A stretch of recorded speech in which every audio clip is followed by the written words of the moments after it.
সাওম না রোজা আজকে দ্বিতীয় পর্ব। প্রথম পর্বে আমরা জেনেছিলাম সাওম আমাদের জন্য ফরজ করা হয়নি, আমাদের জন্য ফরজ করা হয়েছে সূরা কাসাসের 85 নম্বর আয়াত অনুযায়ী কুরআনকে। কুরআন হচ্ছে আমাদের জন্য ফরজ। সূরা বাকারার 183 আয়াতে ফরজ শব্দ নেই, আছে কুতিবা। এরপর আমরা জেনেছিলাম যে এখানে যে বলা হয়েছে যে যেমনটা কুতিবা করা হয়েছে তোমাদের পূর্ববর্তীদের উপরে, আমাদের পূর্ববর্তী যারা আছে তাদের অনেকের কথাই আল্লাহ বলেছেন, কিন্তু তাদের কোনো হাদিস, ইজমা, কিয়াস, রিজাল কোনো কিছুই আল্লাহ রাসূলের যুগে মওজুদ ছিল না। তাহলে আল্লাহ রাসূল কীভাবে পূর্ববর্তী নবী রাসূলদের অনুসরণ করেছেন? সূরা মুমতাহিনার 4 নম্বর আয়াত থেকে আমরা জেনেছিলাম যে আল্লাহর রাসূলকে এবং ঈমানদারদেরকে বলা হয়েছিল ইব্রাহিম নবী এবং তার সাহাবীদের মধ্যে রয়েছে তোমাদের জন্য উসওয়াতুন হাসানা। আল্লাহ রাসূল এবং তার সাহাবীরা কিভাবে ইব্রাহিম নবী এবং তার সাহাবীদের উসওয়াতুন হাসানা বা উত্তম আদর্শ গ্রহণ করেছিলেন। এরপর আমরা জেনেছিলাম যে আল্লাহ রাসূলকে যে বলা হয়েছিল ইব্রাহিম নবীর ধর্ম আদর্শ অনুসরণ করতে, তার মিল্লাতকে অনুসরণ করতে, ইব্রাহিম নবীকে যে আল্লাহর খলিল বন্ধু এবং আমাদের জাতির পিতা ঘোষণা করা হয়েছে, একই সাথে ইব্রাহিম নবীকে বলা হয়েছে যে তাকে আমাদের ইমাম বা নেতা বানানো হবে। এই বিষয়ের ডিটেলস আলোচনা আমরা করেছিলাম। এরপরে আমরা একজন নারীর বিষয়ে আলোচনা করেছিলাম যে পূর্ববর্তীদের মধ্যে সবচেয়ে বেশি মর্যাদাসম্পন্ন ছিলেন পুরুষের মধ্যে ইব্রাহিম নবী এবং নারীদের মধ্যে মরিয়ম আলাইহিসসালাম। আল্লাহ মরিয়ম আলাইহিসসালামকে নারীদের মধ্যে মনোনীত করেছিলেন এবং তিনি কিভাবে সাওম করেছিলেন সেই বিষয়টা আমরা জেনেছিলাম। প্রশ্ন হচ্ছে, মরিয়ম আলাইহিসসালামকে আল্লাহ যে সাওম করতে বলেছেন সেই এক্সাম্পল আল্লাহ কেন কুরআনে দিয়েছেন? এটা আমরা আলোচনার শেষে বিস্তারিত বোঝার চেষ্টা করব। তার আগে আমরা বোঝার চেষ্টা করি যে এই সাওমের মূল মঞ্জিল কি। আল্লাহ আমাদের যে মঞ্জিল দিয়েছেন, লক্ষ্য দিয়েছেন, কেন দিয়েছেন? আল্লাহ সালাত কেন দিয়েছেন, হজ কেন দিয়েছেন, জাকাত কেন দিয়েছেন? এর মঞ্জিল বা লক্ষ্য আমাদের বুঝতে হবে। আপনার সন্তানকে আপনি মেডিকেল ইউনিভার্সিটিতে ভর্তি করেছেন বা ইঞ্জিনিয়ারিং ইউনিভার্সিটিতে ভর্তি করেছেন, লক্ষ্য হচ্ছে সে ডাক্তার বা ইঞ্জিনিয়ার হয়ে বের হবে। কিন্তু আপনার সন্তান যদি শুধু কলেজে কি পড়ানো হলো, আসা যাওয়া, খাতা কলম, অ্যাসাইনমেন্ট এগুলোরকেই তার মঞ্জিল মনে করে, সে কখনোই তার গন্তব্যে সুন্দরভাবে পৌঁছতে পারবে না। তার আখেরি মঞ্জিল বা গন্তব্য হচ্ছে পারফেক্ট ডাক্তার বা পারফেক্ট ইঞ্জিনিয়ার হয়ে বের হওয়া, আর সেখানেই তার সফলতা। অন্য কোনো দিকে ফোকাস করার কোনো সুযোগ নেই। কো কারিকুলাম অ্যাক্টিভিটিস হিসেবে সে হয়তো কবিতা আবৃত্তি শিখতে পারে, নৃত্য, কলা, সঙ্গীত শিখতে পারে, খেলাধুলা শিখতে পারে, কিন্তু তার আলটিমেট টার্গেট বা মঞ্জিল বা লক্ষ্য হচ্ছে পারফেক্ট ডাক্তার বা ইঞ্জিনিয়ার হয়ে বের হওয়া। ঠিক একইভাবে এই আয়াতে আল্লাহ রাব্বুল আলামিনের রোজার, সাওমের মঞ্জিল আমাদের জানিয়ে দিচ্ছেন, সেটা হচ্ছে যাতে করে তোমরা তাকওয়া অবলম্বন করতে পারো। যারা তাকওয়া অবলম্বন করতে পারে তাদেরকে বলা হয় মুত্তাকি। মিম হরফ যুক্ত করে ব্যক্তিবাচক প্রনাউন করা হয় আমরা দেখেছি আরবিতে। যেমন মুসলিম, যে নিফাক করে তাকে বলা হয় মুনাফিক, যে ইসলাম গ্রহণ করে তাকে বলা হয় মুসলিম, যে সলেহীন কাজ করে তাকে বলা হয় মুসলেহীন, একইভাবে মুসল্লি। এখানে যে আল্লাহ আমরা যেন মুত্তাকি হতে পারি, আমাদের যে মঞ্জিল বা লক্ষ্য নির্ধারণ করে দিলেন সাওমের, এই মুত্তাকি হয়ে আমাদের লাভ কি? প্রথম লাভ হচ্ছে সূরা বাকারার একেবারে শুরুতেই আল্লাহ বলেছেন আলিফ লাম মিম যালিকাল কিতাবু লা রাইবা ফিহি হুদাল লিল মুত্তাকিন। এই কিতাব হচ্ছে মুত্তাকিদের জন্য হিদায়েত। পারফেক্ট মুত্তাকি হলে এই কুরআন থেকে পারফেক্ট হিদায়েত আপনি পেতে পারবেন। আর কি লাভ? সূরা বাকারার 66 আয়াতে আল্লাহ বলছেন যে আমি তাদের সমসাময়িক এবং পরবর্তীগণের শিক্ষা গ্রহণের জন্য দৃষ্টান্ত এবং মুত্তাকিদের জন্য উপদেশের স্বরূপ করেছি। কোনটা? তার আগের আয়াতে আল্লাহ বলছেন আর তোমাদের মধ্যে যারা শনিবারের ব্যাপারে সীমা লঙ্ঘন করেছিল তাদেরকে অবশ্যই তোমরা জানো, অতপর আমি তাদেরকে বললাম তোমরা নিকৃষ্ট বানর হয়ে যাও। এই শনিবার নিয়ে হিজরি ক্যালেন্ডার, এই শনিবার নিয়ে জুম্মার ভিডিওতে যে জুম্মার নামটা কিভাবে আসলো, বাকি যে সপ্তাহের 6 দিন সংখ্যার উপর ভিত্তি করে, জুম্মা বা শুক্রবার নামটা কেন সংখ্যার উপর ভিত্তি করে হয়নি, এরকম অনেকগুলো ভিডিওতে আলোচনা করা হয়েছে, শনিবার ভিডিওতেও আলোচনা করা হয়েছে, সেই দিকে আমরা যাব না। কিন্তু তাদেরকে যে শনিবারের ব্যাপারে সীমা লঙ্ঘন করার কারণে নিকৃষ্ট বানর করে দেয়া হলো, সেই বিষয়টা থেকে মুত্তাকিদের জন্য উপদেশ স্বরূপ করা হয়েছে। এই কথা আল্লাহ বলছেন সূরা বাকারার ৬৬ আয়াতে।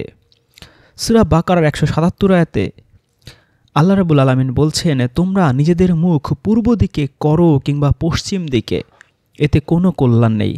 তাহলে কল্যাণ কিসে? কল্যাণ আছে দুইটা জিনিসে। এক হচ্ছে নিজের ভেতরে ইনার লাইট বা ঈমানটাকে শক্ত করা, কোন কোন বিষয়ে অদৃশ্য বিশ্বাস রাখতে হবে তার উপরে ফোকাস করা, আর হচ্ছে দৃশ্যমান কী কী কাজ করা হবে তার উপরে ফোকাস করা। কিন্তু পূর্ব আর পশ্চিম দিকে মুখ ফেরানোর ভেতরে কোনো কল্যাণ নেই। কোন কোন বিষয়ের প্রতি ঈমান আনতে হবে? আল্লাহ বলছেন, আল্লাহ, আখিরাত, ফেরেশতাগণ, কিতাবসমূহ ও নবীগণের প্রতি। আর ভিজুয়ালি বা দৃশ্যমান কি কি অ্যাক্টিভিটিস বা কাজ করতে হবে? আল্লাহ বলছেন, ধন সম্পদের প্রতি ভালোবাসা সত্ত্বেও তা আত্মীয় স্বজন, এতিম মিসকিন, পথিকজন ও সাহায্য প্রার্থীদের দান করে ও দাসমুক্ত করার জন্য তা ব্যয় করে, সালাত কায়েম করে, আত্মশুদ্ধি বা পরিশুদ্ধ হয়ে, ওয়াদা করলে, প্রতিশ্রুতি দিলে তা পূরণ করে, এবং দুঃখ কষ্টে, অভাব অনটনে, কষ্ট দুর্দশায় ও ভয়ের সময় ধৈর্য ধারণ করার মধ্যেই রয়েছে পুণ্য। তাহলে পুণ্য বা নেক কিসে কিসে আমরা অর্জন করতে পারবো আল্লাহ ডিটেইলস বলে দিয়েছেন। আয়াতের সবশেষে আল্লাহ বলছেন, এই কাজগুলো যারা করে তারাই হচ্ছে সত্যবাদী আর তারাই হচ্ছে মুত্তাকি। মুত্তাকির একটা ডেফিনেশন আমরা পেলাম যে মুত্তাকির বৈশিষ্ট্যগুলো কী কী, কী কী কোয়ালিটি থাকলে তাকে মুত্তাকি বলা হয়। মুত্তাকি কী, কেন, কিভাবে, ভিডিওতে আরও ডিটেইলস আলোচনা করা হয়েছে। সূরা বাকারার ১৮০ আয়াতে আল্লাহ বলছেন সম্পদের ওসিয়াতের কথা, এবং আয়াতের শেষ অংশে বলছেন যে মুত্তাকিদের জন্য এই সম্পদের ওসিয়াতের যে বিধান আল্লাহ দিয়েছেন সেগুলো পালন করা অবশ্য কর্তব্য, অবশ্য করণীয়। সূরা বাকারার ১৯৪ নম্বর আয়াতে আল্লাহ বলছেন, আন্নাল্লাহা মাআল মুত্তাকিন, আল্লাহ মুত্তাকিদের সঙ্গে রয়েছেন। আপনি যদি চান যে আল্লাহ আপনার সঙ্গে থাকবেন, আপনার সাথে থাকবেন, আপনাকে মুত্তাকি হতে হবে। আল্লাহ কিন্তু বলেননি যে আল্লাহ সকল মানুষের সঙ্গে থাকেন। এটা কিন্তু একটা আধ্যাত্মিক রূপক আয়াত। ইনভিজিবলি, আধ্যাত্মিকভাবে আল্লাহ আপনার সঙ্গী হয়ে যাবেন যদি আপনি মুত্তাকি হতে পারেন। মুত্তাকিদের আরও একটা অ্যাক্টিভিটিস সম্পর্কে সূরা বাকারার ২৪১ নম্বর আয়াতে আল্লাহ বলেছেন, তালাকপ্রাপ্তা নারীদের সঙ্গতভাবে ভরণ পোষণ করা মুত্তাকিদের কর্তব্য। সূরা আল ইমরানের ৭৬ আয়াতে আল্লাহ বলছেন, ইন্নাল্লাহা ইউহিব্বুল মুত্তাকিন, আল্লাহ মুত্তাকিদের ভালোবাসেন। আল্লাহর ভালোবাসা পাওয়ার ভিডিওতে আল্লাহ কাদের কাদের ভালোবাসেন সে সম্পর্কে ডিটেলস আলোচনা করা হয়েছে। কিন্তু সংশ্লিষ্টভাবে আমরা এই আয়াতে দেখলাম যে আল্লাহ যাদেরকে ভালোবাসেন তার মধ্যে ওয়ান অফ দ্য কোয়ালিটি সম্পন্ন মানুষ হচ্ছে যারা মুত্তাকি, তাদেরকে ইন্নাল্লাহা ইউহিব্বুল মুত্তাকিন, আল্লাহ মুত্তাকিদের ভালোবাসেন। যদি আপনি চান যে আল্লাহ আপনাকে ভালোবাসবেন তাহলে অবশ্যই আপনাকে মুত্তাকি হতে হবে। সূরা আল ইমরান ১৩৩ আয়াতে আল্লাহ বলছেন, তোমরা দ্রুত অগ্রসর হও তোমাদের রবের ক্ষমার দিকে ও সেই জান্নাতের দিকে যার বিস্তৃতি হচ্ছে আসমানসমূহ ও জমিনের সমান, যা মুত্তাকিদের জন্য বানানো হচ্ছে। মুত্তাকিদের জন্য যেই জান্নাত বানানো হচ্ছে সেই জান্নাতের বিস্তৃতি হচ্ছে আসমানসমূহ ও জমিনের সমান। সেই দিকে আমাদের দ্রুত অগ্রসর হতে আল্লাহ বলছেন। সূরা আল ইমরানের ১৩৮ নম্বর আয়াতে আল্লাহ বলছেন, এটা হচ্ছে মানুষের জন্য সুস্পষ্ট বর্ণনা এবং মুত্তাকিদের জন্য হিদায়েত ও নসিহাত। সূরা মাইদার ২৭ নম্বর আয়াতে আল্লাহ বলছেন, আল্লাহ কেবল মুত্তাকিদের কুরবানি কবুল করেন। সামনে আমাদের কুরবানি আসছে, আমরা অনেকেই কুরবানি দেব, কেউ গরু কুরবানি, কেউ ছাগল কুরবানি, কিন্তু আল্লাহ জানিয়ে দিচ্ছেন যে আল্লাহ শুধুমাত্র মুত্তাকিদের কুরবানি কবুল করেন। আপনি যদি চান যে আপনার কুরবানি আল্লাহ কবুল করবেন তাহলে অবশ্যই আপনাকে মুত্তাকি হতে হবে।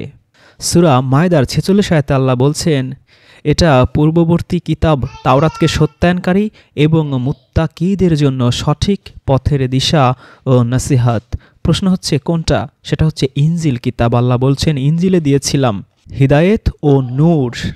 সূরা আরাফের ১২৮ নম্বর আয়াতে আল্লাহ বলছেন, মুসা তার সম্প্রদায়কে বলল, তোমরা আল্লাহর সাহায্য কামনা করো আর ধৈর্য অবলম্বন করো। জমিনের মালিক হলেন আল্লাহ, তিনি তার বান্দাদের মধ্যে যাকে ইচ্ছা করবেন তার উত্তরাধিকারী বানাবেন। শেষ সাফল্য, শুভ পরিণাম তো মুত্তাকিদের জন্য।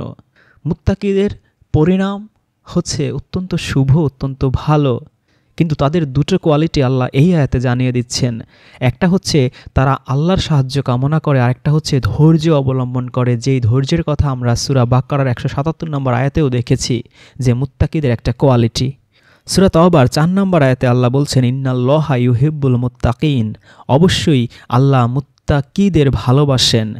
সূরা তাওবার 7 নম্বর আয়াতেও আল্লাহ একই কথা বলছেন যে ইন্নাল্লাহা ইউহিব্বুল মুত্তাকিন, নিশ্চয়ই আল্লাহ মুত্তাকিদের ভালোবাসেন।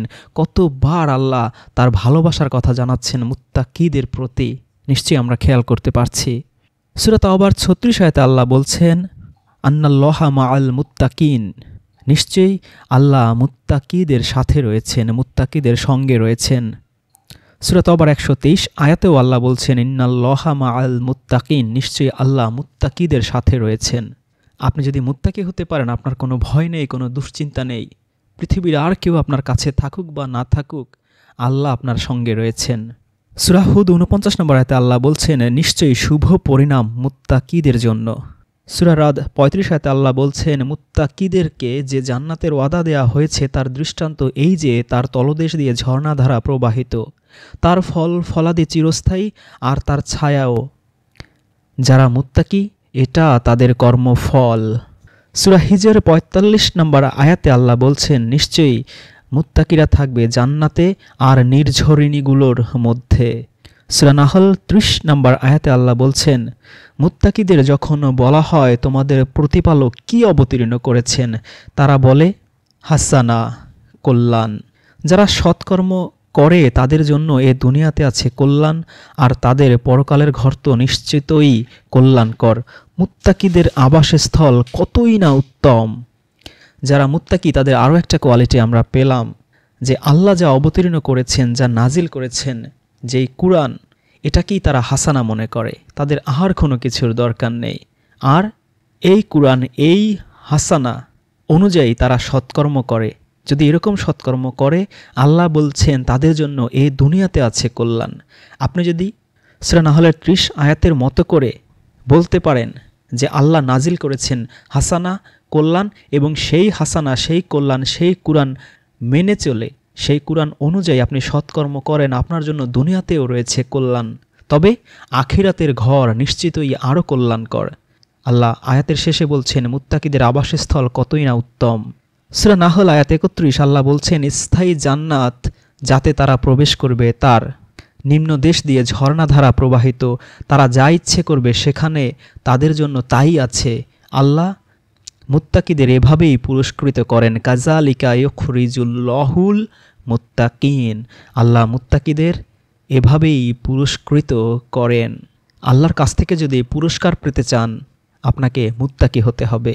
সূরা মারিয়াম 85 আয়াতে আল্লাহ বলছেন যেদিন মুত্তাকিদেরকে দয়াময়ের নিকট সম্মানিত মেহমান রূপে সমবেত করব, সম্মানিত অতিথি রূপে সমবেত করব।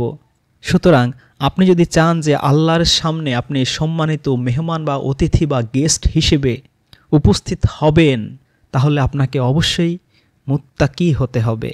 সেই কঠিন দিনে আপনার না থাকবে কোনো দুশ্চিন্তা, না থাকবে কোনো ভয়।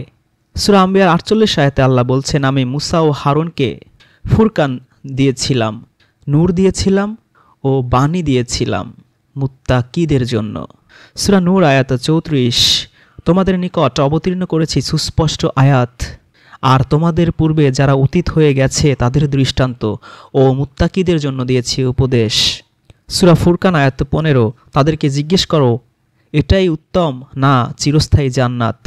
মুত্তাকিদেরকে যার ওয়াদা দেয়া হয়েছে তাদের জন্য এটা হবে পুরস্কার ও শেষ পরিণাম।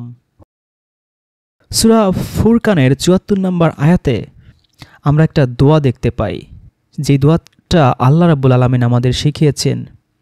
রব্বানা হাবলানা মিন আজওয়াজিনা ওয়া যুররিয়াতিনা কুররাতা আয়ুনি ওয়াজআলনা লিল মুত্তাকিনা ইমামা। হে আমাদের রব, আমাদের এমন স্ত্রী ও সন্তানাদি দান করুন যারা আমাদের চোখ জুড়িয়ে দেয়, আর আমাদেরকে মুত্তাকিদের ইমাম বানিয়ে দিন, নেতা বানিয়ে দিন। শুধু মুত্তাকি নয়, মুত্তাকিদের নেতা হওয়ার দোয়া পর্যন্ত আল্লাহ সূরা ফুরকানের 74 নম্বর আয়াতে আমাদের শিখিয়ে দিচ্ছেন। অথচ আমরা কত লাহুয়াল হাদিসের কিতাব থেকে কত রং বেরঙের দোয়া শিখি, আর আল্লাহর শেখানো দোয়ার প্রতি আমাদের কোনো ভ্রুক্ষেপ নেই। সূরা শুআরার 90 নম্বর আয়াতে আল্লাহ বলছেন, অউজলিফাতিল জান্নাতু লিল মুত্তাকিন, আর জান্নাতকে মুত্তাকিদের নিকটবর্তী করা হবে। আমরা তো এতদিন শুনে আসছি ঈমান আনলে ও সৎকর্ম করলে জান্নাতে নেওয়া হবে আমাদের, কিন্তু যদি আপনি নিজেকে মুত্তাকি লেভেলে নিয়ে যেতে পারেন, জান্নাত উল্টো আপনার কাছে আনা হবে, আপনার নিকটবর্তী করা হবে, যার ঘোষণা সূরা শুআরার 90 নম্বর আয়াতে আল্লাহ দিচ্ছেন। সূরা কাসাস 83 আয়াতে আল্লাহ বলছেন, সেই আখিরাতের ঘর আমি তাদের জন্য করেছি যারা পৃথিবীর বুকে ঔদ্ধত, প্রকাশ ও বিপর্যয় সৃষ্টি করতে চায় না, শুভ পরিণাম মুত্তাকিদের জন্য। মুত্তাকিদের আরও একটা কোয়ালিটি আমরা পেলাম এখানে, সেটা হচ্ছে যে তারা পৃথিবীর বুকে ঔদ্ধত প্রকাশ করে না আর বিপর্যয় বা ফ্যাসাদ সৃষ্টি করতে চায় না। সূরা সাদ আয়াত 49, এসব হলো উপদেশবাণী, এ হলো এক স্মরণীয় বর্ণনা, আর মুত্তাকিদের জন্য রয়েছে উত্তম প্রত্যাবর্তনের স্থল, উৎকৃষ্ট ঠিকানা। সূরা জুমার আয়াত 33, যারা সত্য নিয়ে আগমন করেছে এবং সত্যকে সত্য হিসেবে মেনে নিয়েছে তারাই তো মুত্তাকি। সূরা জুমার আয়াত 57, অথবা এ কথা যেন বলতে না হয় যে আল্লাহ যদি আমাকে সঠিক পথ দেখাতেন তাহলে আমি অবশ্যই মুত্তাকিদের অন্তর্ভুক্ত হতাম। এই আয়াতের ঠিক আগের আয়াতে আল্লাহ বলছেন, আগের আয়াতে না 53 আয়াতে আল্লাহ বলছেন, বলো হে আমার বান্দাগণ, যারা নিজেদের উপর জুলুম করেছো, বাড়াবাড়ি করেছো, অবিচার করেছো, সীমা লঙ্ঘন করেছো, তোমরা আল্লাহর রহমত থেকে নিরাশ হয়েও না। অবশ্যই আল্লাহ সকল গুনাহ ক্ষমা করে দেন, সকল পাপ মাফ করে দেন, নিশ্চয়ই তিনি ক্ষমাশীল, পরম দয়ালু।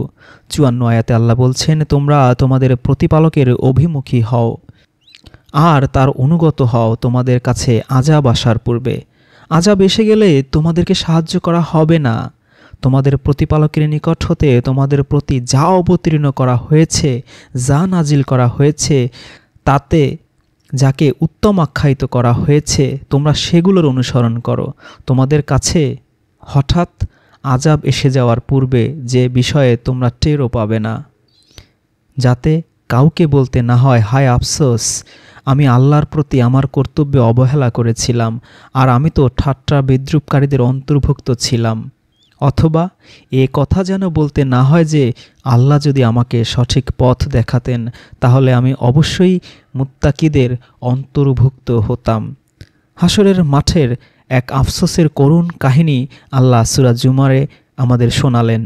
সূরা জুকরুফ আয়াত 35, আর তাদের জন্য স্বর্ণ নির্মিত এর সব কয়টিই দুনিয়ার জীবনের ভোগ সামগ্রী, আর আখিরাত তো তোমার রবের কাছে মুত্তাকিদের জন্য।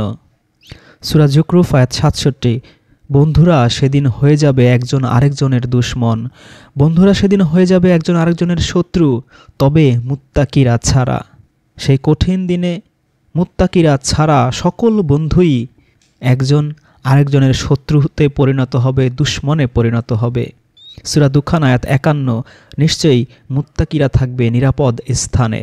সূরা জাসিয়া আয়াত 19, আল্লাহর মোকাবেলায় তারা তোমার কোনো উপকার করতে পারবে না, জালিমরা একে অপরের বন্ধু আর আল্লাহ মুত্তাকিদের বন্ধু।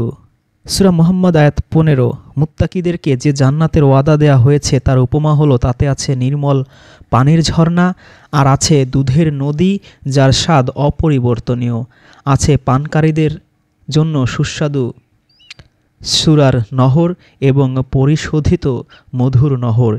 সেখানে তাদের জন্য থাকবে বিবিধ ফলসমূহ ও তাদের রবের ক্ষমা।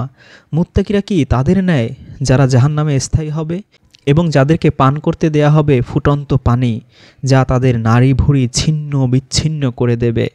সূরা কাফ আয়াত 31, মুত্তাকিদের জন্য জান্নাতকে নিকটবর্তী করা হবে, তা মোটেই দূরে থাকবে না। জান্নাত যে মুত্তাকিদের কাছে নিয়ে আসা হবে এই কথা আমরা আগেই জেনেছি। সূরা কাফের 31 আয়াতে আল্লাহ আমাদের আবার জানাচ্ছেন যে মুত্তাকিদের জন্য জান্নাত নিকটে নিয়ে আসা হবে। সূরা জারিয়াত আয়াত 15, মুত্তাকিরা থাকবে জান্নাত আর ঝর্ণা ধারার মাঝে। সূরা তুর আয়াত 17, মুত্তাকিরা থাকবে জান্নাত আর নিয়ামত সম্ভারের মাঝে, ভোগ করবে বিলাসী জীবন। সূরা কামার আয়াত 54, মুত্তাকিরা থাকবে বাগান আর ঝর্ণা ধারার মাঝে। সূরা কালাম আয়াত 34, মুত্তাকিদের জন্য তাদের প্রতিপালকের নিকট আছে নিয়ামতে পরিপূর্ণ জান্নাত। সূরা হাক্কা আয়াত 48, মুত্তাকিদের জন্য এ কুরআন অবশ্যই এক উপদেশ। সূরা মুরসালাত আয়াত 40, মুত্তাকিরা থাকবে ছায়া আর ঝর্ণা ধারার মাঝে। সূরা নাবা আয়াত 31, অন্যদিকে মুত্তাকিদের জন্য আছে সাফল্য, সফলতা। কেন সূরা বাকারার 183 আয়াতে আল্লাহ বলেছেন যে তোমাদের উপর এই সাওম, এই সিয়াম বিধিবদ্ধ করা হয়েছে? কেন এই সাওমের আলটিমেট টার্গেট হচ্ছে যাতে করে আমরা মুত্তাকি হতে পারি? আমরা নিশ্চয়ই বুঝতে পেরেছি যে মুত্তাকি হওয়ার কি ফায়দা। সূরা হুজুরাতের 13 নম্বর আয়াতে আল্লাহ বলেছেন এই পৃথিবীতে আল্লাহর কাছে সবচেয়ে সম্মানিত, সবচেয়ে মর্যাদাশীল হচ্ছে যারা মুত্তাকি তারা। তাহলে এই পৃথিবীতে সবচেয়ে সম্মানিত, সবচেয়ে মর্যাদাশীল হতে গেলে IABA MA পাশ করতে হবে না, দাওরায় হাদিস পাশ করতে হবে না, আলেম ওলামা হতে হবে না, ডাক্তার, ইঞ্জিনিয়ার, রাষ্ট্রপতি, প্রেসিডেন্ট হতে হবে না, হতে হবে মুত্তাকি। আপনি আমি যতই গরিব হই না কেন, যতই অশিক্ষিত হই না কেন, যদি মুত্তাকি হতে পারি আল্লাহর কাছে সবচেয়ে বেশি সম্মানিত, সবচেয়ে বেশি মর্যাদাবান হতে পারবো। আর মৃত্যুবরণ করলে জান্নাত আমার নিকটে নিয়ে আসা হবে, আল্লাহর কাছে আমরা থাকবো গেস্ট, অতিথি, মেহমান। আমরা কি তা চাই নাকি চাই না? এই দিকেই আল্লাহ আমাদের ডাকছেন এবং সেই মুত্তাকি হওয়ার প্র্যাকটিস সেশন হচ্ছে এই সিয়াম বা সাওম। কিভাবে মুত্তাকি কি, কেন, কিভাবে, ভিডিওতে মুত্তাকির আরও কিছু কোয়ালিটি আলোচনা করা হয়েছে। এখানে শুধু মুত্তাকিদের জন্য কি কি অপেক্ষা করছে দুনিয়া এবং আখিরাতে সেই বিষয়গুলো আমরা আলোচনা করলাম। তাহলে আমাদের আলটিমেট টার্গেট কি? রোজা রাখা, না খেয়ে থাকা? অনেক হুজুররা বলে না খেয়ে থাকা, উপবাস বা রোজা আল্লাহ এজন্য দিয়েছেন যাতে করে আমরা গরিব মানুষের কষ্ট বুঝতে পারি। সিরিয়াসলি? এই পৃথিবীতে এখনও 100 থেকে 150 কোটি মানুষ দারিদ্র্যসীমার নিচে বাস করে, 3 বেলা খেতে পারে না। বাংলাদেশেই সরকারি হিসেবেই 4 কোটির উপরে মানুষ দারিদ্র্যসীমার নিচে, 3 বেলা খেতে পারে না। সে তো এমনিতেই জানে ক্ষুধার কি কষ্ট, সে আবার এক্সট্রা রোজা রেখে নতুন করে ক্ষুধার কষ্ট কি বুঝবে? ইসলামের খুঁটি বানানো হয়েছে রোজাকে, হজকে। কেন? যেই জিনিস সবাই করতে পারবে না সেই জিনিস কিভাবে কম্পালসারি হয়? হজ সবাই করতে পারবে না, কিভাবে কম্পালসারি হলো? জাকাত বলা হয়ে থাকে 2.5% দিতে হবে সম্পদের। অনেক মানুষ আছে তো যার চিরকালই অভাবে কষ্টে থাকে, সে জাকাত দেবে কি 2.5%? তার তো নিজেরই প্রয়োজন। তাহলে এই জাকাত তার জন্য হলো না, হজও তার হলো না, কারণ তার সামর্থ্য নেই। আর রোজা রেখে যেই উপবাসের কষ্ট বোঝানোর জন্য হুজুররা ওয়াজ করছেন, সেই কষ্ট তো সে এমনিতেই বোঝে। নতুন করে সে কিভাবে কষ্ট উপলব্ধি করবে? আর সেই কষ্ট উপলব্ধি করেই বা তার ফায়দা কি? সে তো এমনিতেই 12 মাস বলতে গেলে খেয়ে না খেয়ে থাকে। ইসলামের কালেমার পরে যে 4টা খুঁটি বানানো হয়েছে, নামাজ ছাড়া বাকি 3টাই দেখা যাচ্ছে গরিবের জন্য না। তাহলে ইসলাম কি গরিবের ধর্ম নয়? ইসলাম কি ধনীদের ধর্ম?